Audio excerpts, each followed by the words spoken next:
Hey, what do you know? I got a new phone today. I see that Leo also got his. I'll go ahead and set it down here. We can take a look at it real quick. This is the NextBit Robin. It is an Android device. It's a new company that was founded by some ex-Googlers, ex-HTC designers. So some definite muscle behind this, but it's a new company creating what you can agree is a very different looking device. And I know that when I saw it online, it was a Kickstarter, and I got in as an early backer, so I just received it this morning. It looked uncomfortable, but when you actually pick it up and kind of play around with it, it's actually a really comfortable phone. It's $400. It was out of stock. It went on sale for everyone, and not just the Kickstarter folks.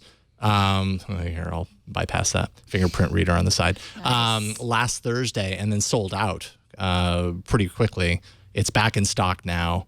And the main differentiator of what you have here is that this is a cloud. They call it a cloud-first device. So what they're trying to solve, what NextBit's trying to solve, is they want to say, if storage space on your device is an issue, then this device comes with 100 gigs of cloud storage and apps, things that you're not using over time. As your onboard storage of 32 gigs fills up, as it gets closer, it dynamically, using your Wi-Fi access point, offloads things you're not using or you don't regularly request.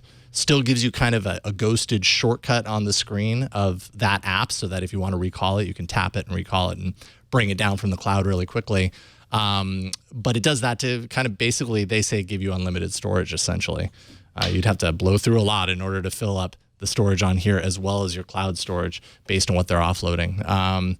So yeah, it's an interesting concept. I've got my question for you guys is storage space that much of an issue? Like, I feel like if you need more storage space, you buy a phone with more storage space, right? Like, I don't find myself anymore, and maybe it's because I'm so used to being in the cloud, but I don't find myself going, man, the biggest issue with phones right now is that I keep running out of space on my phone.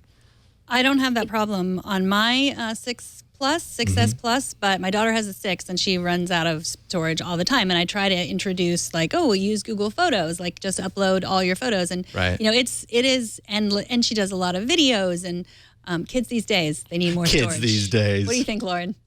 I guess it's kind of funny. It's an interesting problem to solve for, right? Because Moore's law exists. Mm-hmm. Like the idea that storage as a medium is going to become cheaper and cheaper as time goes on, because everything is getting smaller and smaller. It seems really interesting because, obviously, with the last phone cycle, Apple kind of adjusted its pricing, right? Like, you can get a bigger phone and it's not going to cost you that much more than back in the day when it was.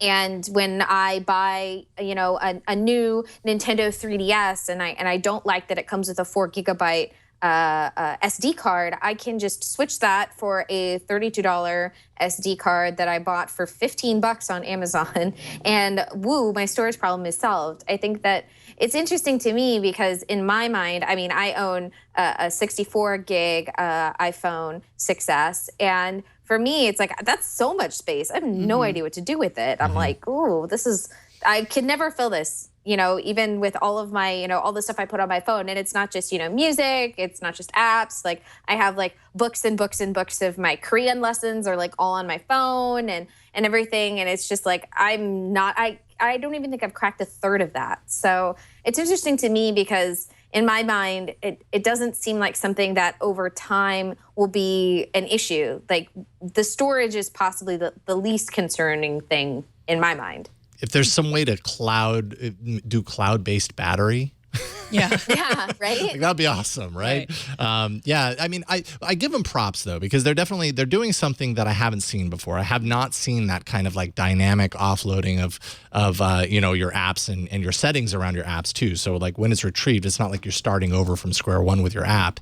It kind of picks up where you left off. So it's doing some cool stuff there. I just don't know if it's a problem that everybody has now. And there are many things that you can do if storage is an issue, and that's with an SD card that keeps it on the device. You don't even have to get involved with, data transfer and, the limit considerations around that and, connectivity and all that kind of stuff. So, but I'm interested to play around with it. I'm certainly going to be doing a review of this on one of the shows that I do here at TWiT, but I wanted to show it off because it's a unique type of phone. Yeah. So. What about for people that are mobile only? I mean, you could see. I mean, I presume that you use the storage on a laptop or a desktop, Lauren, that for a lot of your stuff, right? So if you didn't have that, I could see.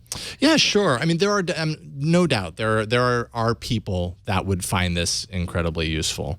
I just wonder what the market is for this particular problem that's being solved. And but I am curious to see, if this is kind of their starting point. Maybe the next step isn't just isolated to cloud. Maybe they try and solve another, tackle another issue, and that becomes kind of their trademark. Is we're bringing out phones that are doing really unique things around these problems that we have with mobile devices. Good point.